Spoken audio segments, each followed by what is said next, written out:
We are opening up the mailbag for today's show. What was real from last year? What needs to happen for the Bucks to be a top seed in the East? And on the flip side of that, what would happen if things go wrong? We'll answer this and a lot more on today's episode of Locked On Bucks.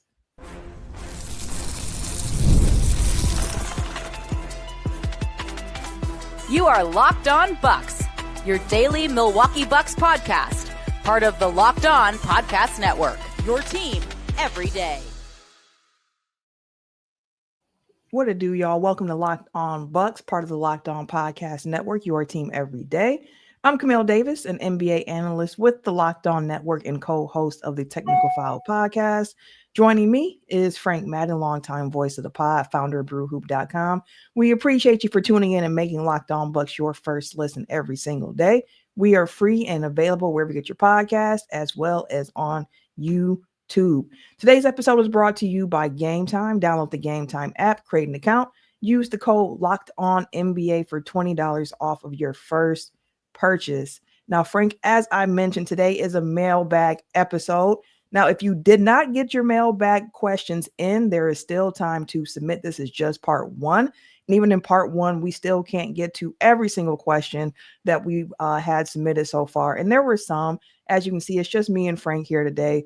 There are some questions that we need Justin here for. There were some Chris Livingston questions. So, we got to save those until the whole crew is together. But today, some questions about what was real from last season and if we think that can be replicated in this upcoming season. Getting Frank's opinion on who the second option is on the Bucks. Kind of like best case scenario for the upcoming Bucks season, worst case scenario, what would have to happen for those two things to happen. And then a ranking of most likely outcomes for this season. So we have some fun questions to dive into for today's episode. So let's start here, Frank. This question was given to us by ZKC on X. Do you think the four-man lineup data for AJ Green, Kevin Porter Jr., Gary Trent Jr., and Giannis is for real? Or will they come back down to earth this season? Now, before we started recording, I mentioned it. I looked on NBA.com and we talked about why sometimes you don't want to get data off of NBA.com. But NBA.com said that four-man group played about 111 minutes this last season in the regular season, and they had a 38.9 net rating, 131.2 offensive rating, 92.4 defensive rating. So, Frank, are those types of numbers real, or do you think they're going to come back down to earth somewhat this upcoming season if that's a lineup we see a lot more of, which I'm expecting that we will? Yeah, and I was using Cleaning the Glass, which does it by possessions. They had them at plus 42.4 in 224 possessions.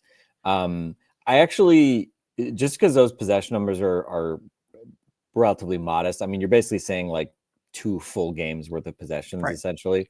So I wanted to see, what if I took out Gary Trent from that group, and I just looked at AJ, Giannis, and KPJ, AJ, Giannis, KPJ, because kind of like a little hack in terms of lineup data for the Bucks last year. If you just include AJ and Giannis and stuff, like really good numbers come out.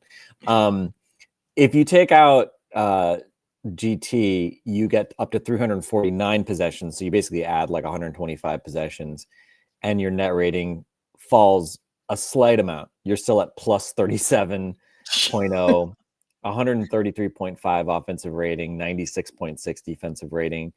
And so the question of like, is this real? A couple of things. First off, the number of possessions, I have to say, like, if it's under 500, I take it with a very large grain of salt. Because, again, even 500 is, you're talking like equivalent of 5 games worth of lineup data. So it's obviously not a ton. And then the other thing I always look at when I'm looking at lineup data to sort of suss out like, hey, how real is this? Is I look at the 3-point shooting both for the Bucks and for the opponent. And sure enough, when you look at that part of this equation, that is really what is driving these numbers to be as crazy as they are. The Bucks, and again, I'm using the three-man lineup group, AJ, Giannis, and KPJ, 47% 3-pointers. I think the Bucks as a team were like 39%. So obviously they shot the hell out of the ball when that trio was together. And probably more importantly, I mean, like on the one hand, it's like, hey, good, you're supposed to make shots. Like that's not necessarily sustainable, but yeah, like that's the point, make shots. The other teams, their opponents shot 28% from three. So it's not to say that, the lineup data that your own and the opponent 3-point shooting has to be the exact same or something like that. I mean, you would expect the Bucks to shoot better from three than their opponents because that's what they did over the course of the season. But obviously, like, a 20% difference in 3-point percentage accuracy between the teams is not, a very sustainable thing that you'd expect to see over a very large sample. So those numbers are, pretty significantly inflated. When you dig into numbers a little bit more, I think some of the encouraging stuff there is the defensive rebound rate was 21.3%. It's the opponent offensive rebound rate was 21%, 79% defensive rebound rate. That's 99th percentile. So when those groups were out there, whether it was with Brooke or Bobby, they were tremendous at rebounding the ball, which, especially when you look at like the idea of playing with some of these lineups, like they're necessarily going to be a bit smaller, especially when you go to the version that has Gary Trent in there as the fourth guy. Even if you have Bobby or Brooke out there, you're basically playing a 3-guard lineup. And even with those four together, the 3-guard lineup plus Giannis and another big, they were at 78% defensive rebound rate, which again is also like 99th percentile. They also forced a lot of turnovers. So they were 91st percentile in forcing turnovers, which I think kind of matches the eye test, Camille. Like whenever I think of that group, I think of the fourth quarter against Minnesota when, they went to the zone and just created like just tons of chaos. So on the one hand, I would say they're not 37 net rating good. Not surprising. But is that a lineup that, you would look at and say, hey, there's a real formula here? And I think when I think about lineups and like, is this real or should this work? I kind of always apply like a couple layers of logic. I mean, first, it's like, does this make sense on paper? Right. Like, does that grouping make sense, right? Like, do you have enough spacing? Do you have enough size? Can you switch? Can you not? Can you play drop with it? Like, what are you doing? Like, and does it just seem like, using our brains, does it seem like that lineup should be able to work? Two is like, let's look at the numbers and see, like, does the data actually support whether or not it worked? And then kind of doing some of these little like poking around to see if there's maybe some fishy stuff going in the data. And then the last one I think is just like, obviously, like, the eye test, which, you can put them in any order you want. But like when those groups were together, like, did it seem like it worked? Did it seem like they have good understanding? And I think obviously like that was a huge part of the success late in the season. So I think there was something real there. We talked about in the playoffs, I think that group was like barely positive net rating in the series against the Pacers. So it's not like they were incredible in that series. But obviously a lot of the other lineups worked a lot worse. So I think there's definitely something there. And I think to me, this is like one of the biggest kind of existential questions facing Doc Rivers is, would he actually start those trio of guards together? I'm pretty sure KPJ is going to be one of the starters. I have been guessing Gary Trent is going to be the starting shooting guard. I'm far less certain whether AJ Green would also be starting. And, like he didn't start many games last year. He didn't like play as well when he started. That said, like, I'm not going to use that as like a reason to just like say, well, clearly we can never start AJ Green. But there are obviously kind of just practical lineup balancing reasons not to start that trio together.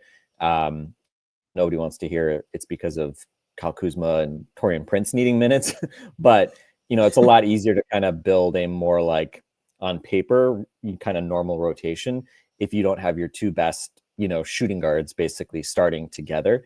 Because in theory, like you'd think you'd want to kind of stagger and Gary, but as we saw, like it worked really well. So do I think those guys are going to close together a lot? Like hell yeah, like they did last year and it worked.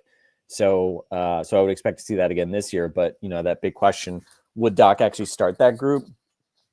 I don't know. Let me say this. I don't think they're gonna start, on opening night. If the Bucks get off to a slow start and some of those trends that we saw last year carry over, where they're closing and they're playing well when they're together, that to me would be an obvious kind of lineup to go to, maybe in a more desperate time, which is exactly what happened in the playoffs as well.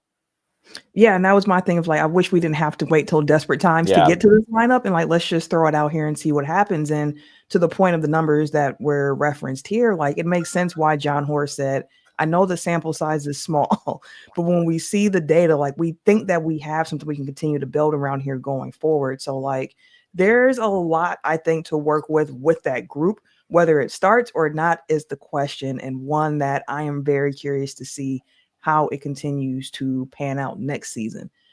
Got a really interesting question too about the ceiling for the Bucks, and then if worst case scenario happens for them, why would a worst case scenario happen for this team? So we'll dig into that question plus more of the mailbag right after this.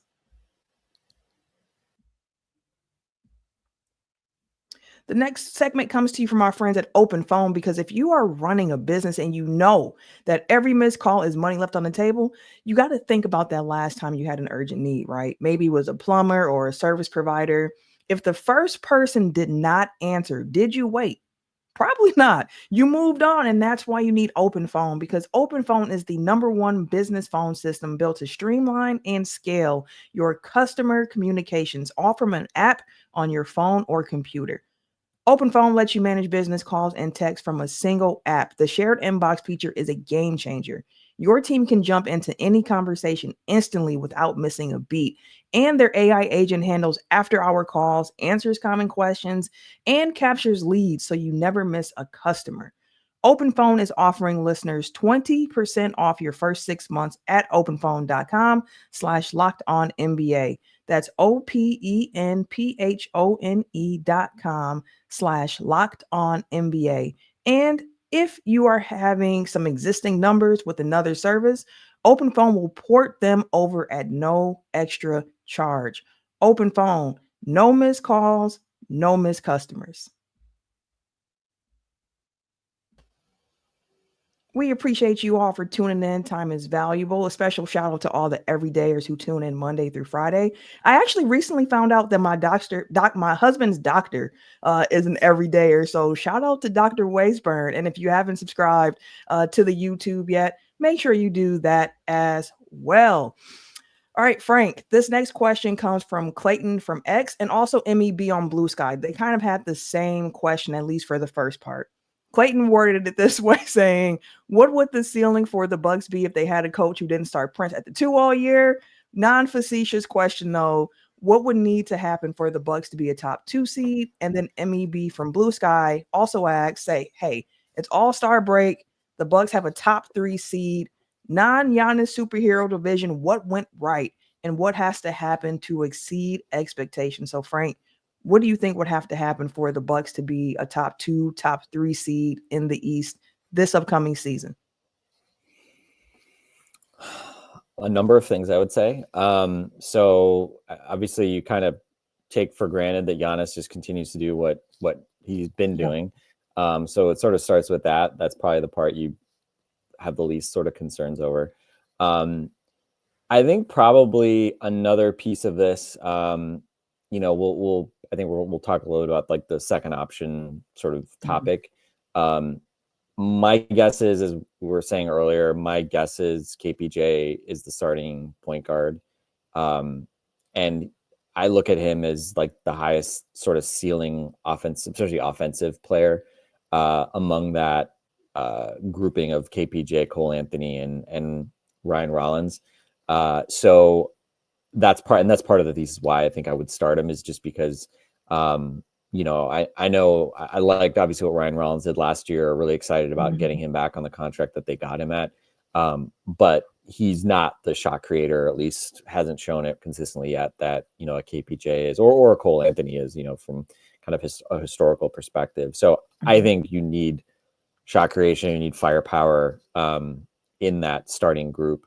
And so I would, give the ball to KPJ as your lead guard. Again, yes, is Giannis going to be, kind of point Giannis maybe more so than he's been in recent years? I think so. Although I was looking at data like for the last stretch there of the season without Dame, Giannis's like profile of like how much he was touching the ball, like it increased a little bit, like his touches, things like that increased a little bit, but like I don't know that it's like I don't feel like we're seeing some completely different like version of the Bucks necessarily. I think it's just more consistently the ball in his hands. I mean, Giannis was still bringing up the ball like even when Dame was on the floor a lot last year. You know, to the betterment of sort of the pace of the team and everything. But you know, it's not like they were just having him set screens when Dame was out there the entire time. So I think KPJ is going to start, and I think there is a ton riding on KPJ to look. Does he need to be a 20 point per game scorer? No. But you know, does he need to get to probably like the raw stat type lines that we saw from him in Houston, which we know is possible. He wasn't a super efficient guy when he was there last year. Obviously, once he came over, he was really efficient. So I think you probably need like some combination of kind of that like volume scoring playmaking that he was doing in Houston, but doing it in a more winning environment than he was in Houston, where, you know, it was pretty much like anything goes type of environment under Steven Silas. Like that was obviously not like, you know, a great, let's just say that those were not the most meaningful of stats he was probably putting up. Young team too, with a lot of guys trying to figure out what their roles were. Yeah. But, you know, I think I was looking at it the other day. I think he started 150 games in his career and he's averaged 17, 5 rebounds and 6 assists. So if he's a starter, I think that was like 33, 34 minutes a game. So, I mean, if he's starting, like you would expect he could put up something close to that. Like maybe I'd put the over under at like 15 or 16 points per game if he's playing a lot. But the flip side, if he's not playing well, like, you know, there's not some, I was talking on the Locked On Hawks podcast the other day. Like, it's not like there's some like existential need that it's not like he's got like, he's not Dame or somebody who's has to start every game and, you know, has to finish every game. Like if he's not playing well, I think Doc's going to go with Cole Anthony or Ryan Rollins. I think probably it's more likely, you know, KPJ is 30 minutes or less rather than a guy who's playing 35 minutes a game. Bottom line is I think you need a big season from him. He's got to, you know, really kind of help the Bucks, I think, become a more up-tempo, faster-paced team, you know, playing with better kind of energy, being more chaotic defensively. And he's part of that. But I think a lot of these other guys that we've been talking about also need to be part of that. So I think, you know, you're going to need to see progression from Ryan Rollins. You're going to need to see Cole Anthony probably being like the more efficient version of the player we've seen in recent years. But he's been a pretty steady, like 18 points per 36 guy, like clockwork every year. We'll see how much he plays, but I'm certainly expect he will play. And Rollins obviously can play 1 or 2. So I think all these guys are going to play. I think you're going to see probably a lot of those guys in that like 20 to 30 minute range from night to night, whether it's, you know, Rollins, KPJ, Gary Trent, AJ Green, and Cole Anthony. I think, you know, it's going to be a grab bag probably how much those guys are playing, which maybe it makes it a little harder to manage, like if you're Doc, because you have to kind of like figure out like whose hot hand you're riding and things like that, rather than just being like, I'm gonna play the starter. The set rotation. Yeah, exactly. Like I'm playing the starter 32 and I'm playing the backup 16, right? I don't think it's going to be that kind of set. So I think you're going to need those guards to progress. You know, you're going to need second half of the season, Gary Trent. I think even if you don't get much improvement nominally from AJ Green, I don't know that that's that big of a deal. I hope he is able to kind of push his 3-point attempt rate up higher. It's gone down the last couple of years as teams have sort of understood how good he was. And I think you guys talked about the other night, can he add a little bit more to his game? Can he add a little bit more like pick and roll type of kind of juice to his game? So I think just a bit of progression, which I don't think is unreasonable from that guard group, given their age and where they are in their career. I think that's a very key part of it. And then I think as you move to the front court, I mean, Bobby Portis just needs to be Bobby Portis. I don't think you need him to be some different player. I don't think you should at this stage of his career. And then I think obviously Myles Turner, you need to just sort of be the best version of himself that he has been. And, you know, I kind of wonder, like, I mean, like when you look at the numbers, like, I don't think there's a obvious case that Myles is, from a regular season perspective, like that he was like a significantly better defensive player than Brook Lopez was last year. Like they had similar sort of on-off ratings. Their teams had similar defensive ratings with them on the floor. Like It's not like Myles Turner had like, all defensive guys backing him up, like Obi Toppin and stuff. Like, I mean, they should have been better with him on the floor. They were better, but like, 3 points per 100 or something like that better. Similar story with Brooke last year. But I think he does give them a little more versatility. And I think also just like changing it up a little bit, like getting a new guy in.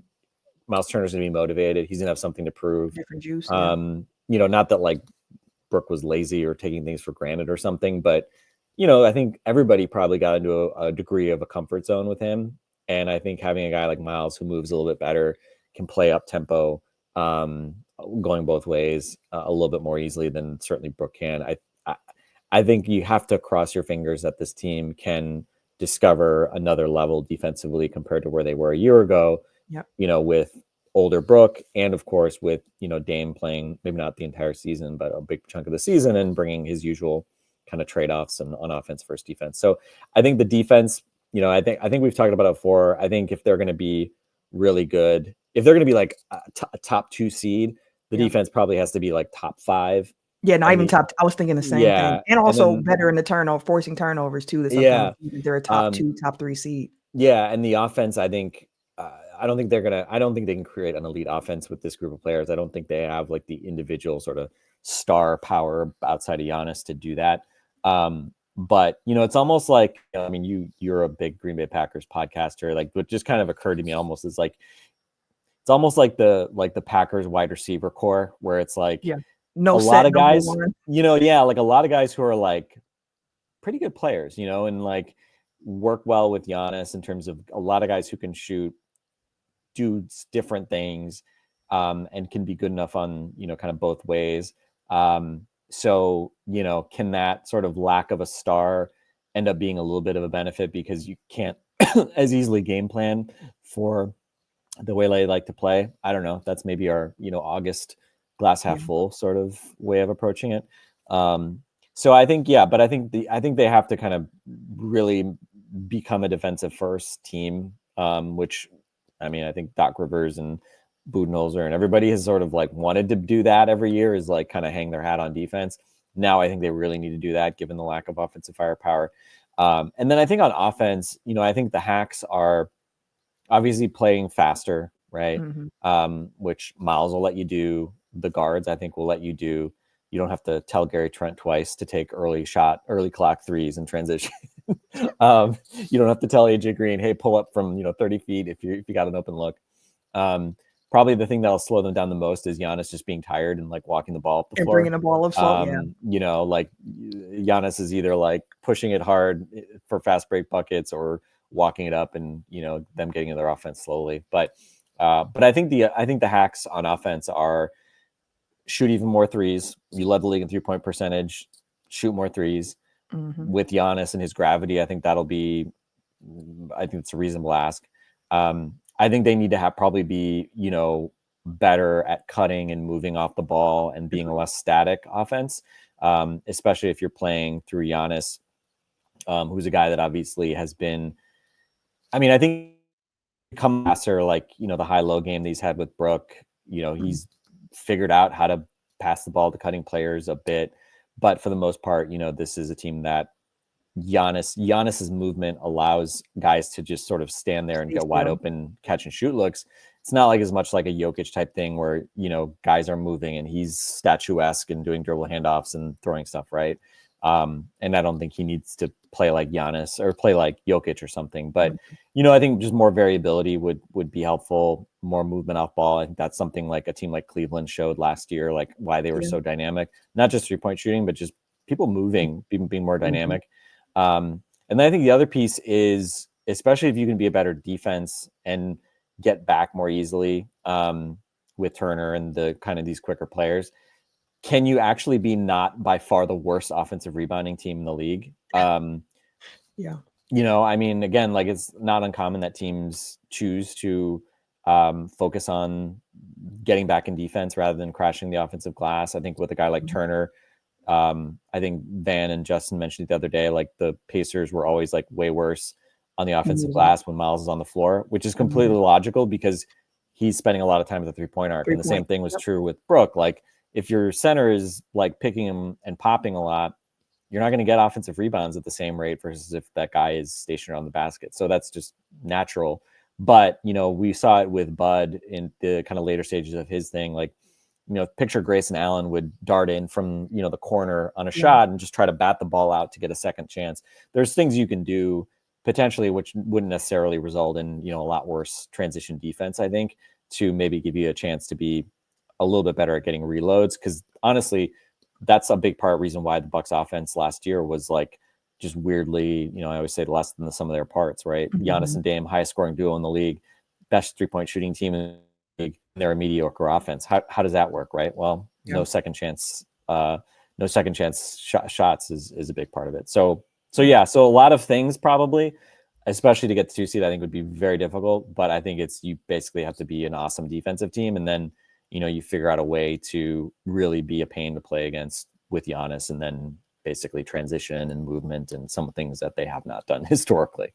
Yeah, I agree with you on that. And the only other thing I would add offensively, without Dame, I'm wondering who else is going to be able to generate enough pressure and get to the free throw line consistently, because Giannis and Dame were a great free throw duo of forcing the free throws, getting to the line, getting those opportunities. And I just wonder, like, the Bucks have been a team that have been great with their free throw rate and getting to the free throw line over the last couple of seasons. So can you continue generating points that way? We know Giannis can, but who else can put that pressure on opposing defenses and get to the free throw line a bit more often? Now, I was a bit ambitious, Frank, with our list of questions for this mailbag. So when we come back, I'm going to give you a dealer's choice on our last question for this episode today. So we'll get into that right after this.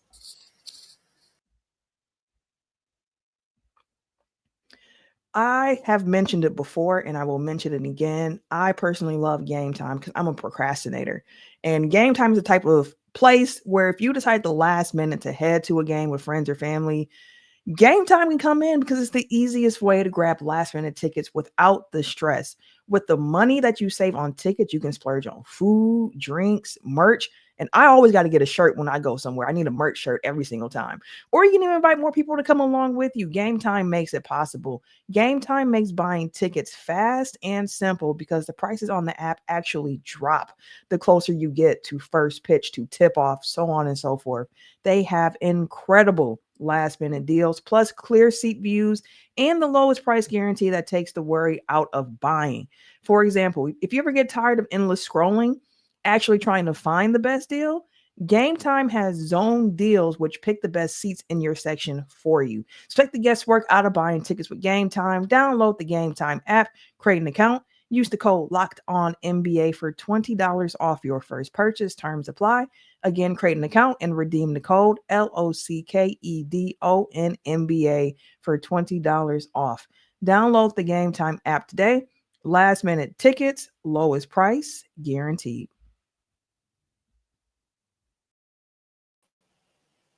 All right, Frank. So, like I said, a dealer's choice type of situation for you here when it comes to the last question for the mailbag. We had the question that was like, hey, if things go drastically wrong, what had to happen? So we can go the pessimistic route a little bit, kind of at the other side to what we just discussed. Or we have another question that is asking to rank the most likely outcomes for this upcoming season, including a possible MVP, Defensive Player of the Year, Sixth Man of the Year, and the return of a former Buck. So, Frank, how do you want to end the show? Do you want to go the flip side of what we just talked about, or taking a look at some possibilities? What's most likely to happen for the upcoming season? It's August, Camille. Why be negative in August? So let's do the outcomes likelihood for good things happening. How about that? I'm with them vibes right there. So this question comes from Luke L via email. He asked us, rank the likelihood of these outcomes: Giannis MVP, Myles Turner Defensive Player of the Year, Bobby Portis Sixth Man of the Year, and Chris Middleton returning in a buyout. He said, feel free to throw in any other award outcomes you think could happen. And obviously, this is a for funsies question, not intended to be taken seriously at all, but I thought that this was a really fun and interesting question. Frank, what order do you have? Giannis MVP, Myles Turner Defensive Player of the Year, Bobby Portis Sixth Man of the Year, and Chris returning in a buyout. What's the order from most likely to least likely in your opinion? I'm going to be nostalgic, Camille. I'm going to say our guy, Cash Money Middleton, coming back on a buyout would be the most likely. I mean, I have no inside knowledge of this, but I think my understanding was, basically he wouldn't be able to be re-signed by the Bucks anyway until a year post the original trade. So when he was not bought out, as Marcus Smart was, it kind of made me think could Chris maybe have said I'll hang out, I'll wait for my buyout because then I can go back to the Bucks. I don't know. I'm perhaps being just very much too nostalgic about it all, but let's just say small forward is not really a point of strength for the Bucks right now anyway. So sure, let's think about reunions, and if Dame can go back to Portland, maybe Chris can come back and have his swan song in Milwaukee. So yeah, I mean, what do I think of the actual chances of that? Oh, I don't know, percentage wise. I mean, I'm not going to say it's really high, but I don't know, 25%. I don't know, something like that. Maybe. And as I was thinking about that, then I was thinking, well, if that's the 25% likelihood, that has to be the most likely outcome, because I don't think any of these other things are as likely. I don't think any of these other things are 25% likelihoods to happen. I think if we're going to rank them, I mean, I think the Myles Turner being Defensive Player of the Year, I mean, there's a very interesting, you could see kind of a narrative happening where, he does block a lot of shots, which awards voters like blocks. We just talked about in the prior segment how if the Bucks are going to be good, they need to be really good defensively, and obviously having a top for that, and having a top defense, especially when you didn't have it the year before. You bring in the new center, the obvious narrative would be oh, Myles Turner showed up and helped the Bucks turn around their defense, and they've been the surprise package team. So you could sort of track yourself into that. That said, I mean, Myles Turner has not been an elite defensive player in recent years in Indiana. I think earlier in his career, there was a bit more. I think he did have, I forget what his highest, I don't know, Camille, if you want to double check his Basketball Reference, you can see what his highest Defensive Player of the Year ranking was. I'm curious if has he made an all defensive second team even? But bottom line is he has not, it's not like he's been contending for the Defensive Player of the Year award in recent years. So I think that one probably would have to be the least likely, just because I just don't think Myles Turner is a Defensive Player of the Year caliber guy. The 2018-19 season, he finished 5th in Defensive Player of the Year ranking. That was the highest he's ever finished. He finished 9th in the 2000-2021 season. Okay. So 2021, 20. So it's been, 5+ years since he was even top 10 in that conversation. Yeah. And look, of course, there are other reasons why the Indiana defense was not particularly good for a long stretch there that, wasn't necessarily his fault. But yeah, I don't think that's going to be kind of what happens. Although Camille would not be the first time that a guy who is not a all defensive team guy, not a Defensive Player of the Year guy, comes to Milwaukee around this age and then suddenly becomes the anchor of an amazing defense. So maybe if he can take the Brook Lopez playbook, he wouldn't even have to reinvent himself as much as Brook did, right? Brook was considered a poor defender for a lot of the early stages of his career. So yeah, I'd say that's probably 4th. I'll say Chris is 1st. And then I will say, I'll say Giannis is still, I would say put Giannis after the Chris return. Giannis MVP is the next one there. I think you have to, I think I was kind of joking, half joking on Twitter the other day, because I think Justin Termini from Sirius said that Giannis has the worst supporting cast of any superstar. I always wonder when people say that, how many players are superstars? Because I think some people think there's 5 superstars, and some people say there's 25 superstars. Yeah. So I'm not sure exactly what was behind that exactly, but but I would say like, yes, let's have everybody start to buy into that. We gotta pump up the Giannis MVP narrative. He's got no help, people. He's got no help. If the Bucks are even remotely respectable, then Giannis must be the MVP. That's the narrative we should be going with. I think that was sort of the Jokic narrative like 2 years ago when he won it and they weren't particularly good. So hopefully, if people buy into that, that's great. And the bottom line is, I mean, Giannis has essentially been, a top 3 MVP guy, pretty much every year here since he started winning them. So I think it's sure he should be in the mix. And we'll see. I mean, Luka has a number of years in Dallas. He was like the odds-on favorite, and then falls off. Doesn't happen. We'll see. I'm not as sold that like skinny Luka is automatically going to be like so much better than his old self. I feel like Luka and Jokic, like part of their power is being like fat, and like the more fat and injured they look, like the better they play somehow.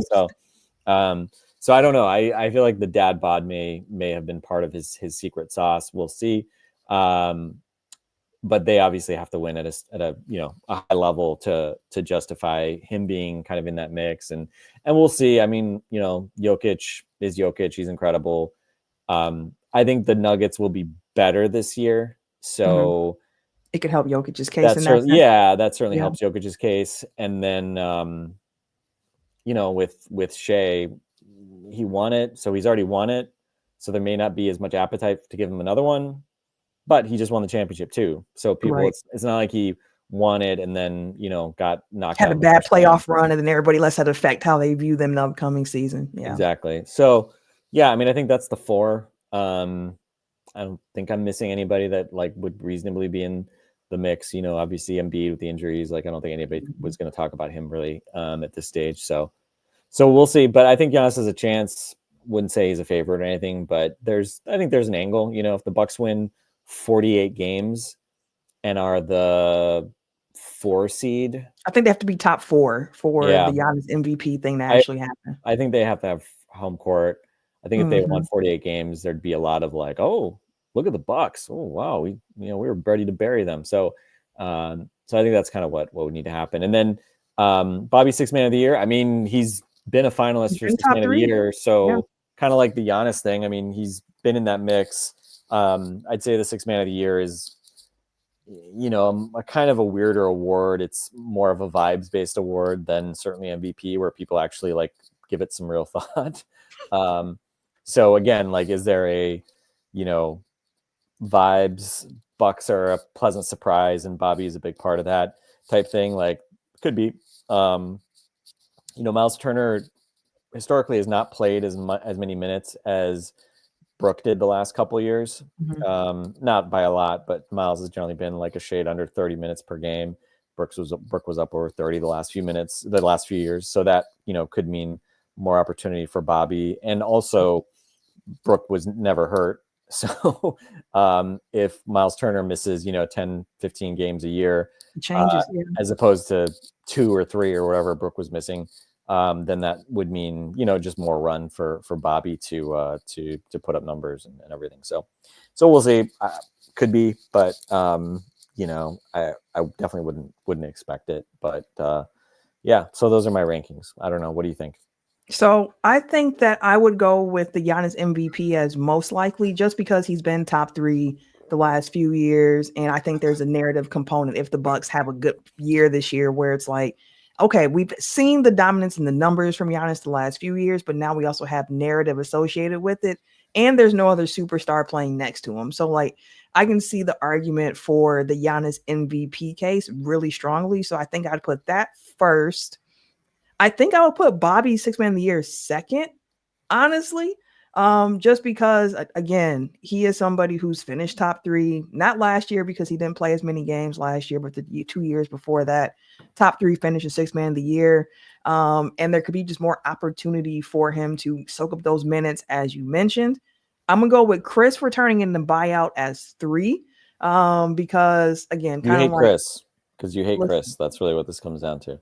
everyone knows the everydayers know how I feel about 22, and he's finally 22 again this year in Washington, if I remember correctly as well. So I think I'll put that third, and I will put the Myles Turner Defensive Player of the Year fourth. Not because there's not a chance he can't do it. I just think those other things could possibly be more likely than him getting Defensive Player of the Year this upcoming season. But like I mentioned, Frank, I was really ambitious with the amount of questions I pulled for just the two of us to answer here. Yeah, like, but one of the people was me, so you're gonna get a long ass podcast if you asking me to talk about like open-ended questions, ranking four different things, Camille. Like, by the way, my percentage probability is 25% Chris returns, 15% Giannis returns, 5% Bobby Sixth Man of the Year, 2% Myles Turner Defensive Player of the Year. I've crunched the numbers.